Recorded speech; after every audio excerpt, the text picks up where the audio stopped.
খালেদ সাইফুল্লাহ আপনি লিখেছেন, মাথার চুল রাখার সুন্নাহসম্মত পদ্ধতি কি? বাবরি চুল রাখা কি সুন্নাত? বাবরি রাখার কি নির্দিষ্ট কোনো বয়স আছে?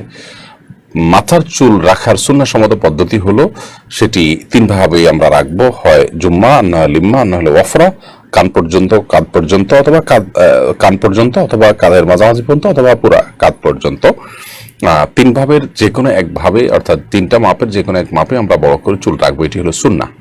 এছাড়া পুরো মাথার চুলকে সমান করে কাটা, এটা হলো জায়েজ, এটা আমরা করতে পারি চাইলে। আর কোথাও বড় কোথাও ছোট, বিভিন্ন রকমের, কোথাও হচ্ছে সেফেলা, কোথাও বড় চুল রাখা, এরকম বিভিন্ন মানে ঢঙে যে চুল আজকাল রাখতে দেখা যায়, এটা কাজা বলা হয়েছে হাদিসের ভাষায়, এবং নবী করিম সাল্লাল্লাহু আলাইহি ওয়াসাল্লাম কাজা পদ্ধতিতে চুল রাখতে নিষেধ করেছেন।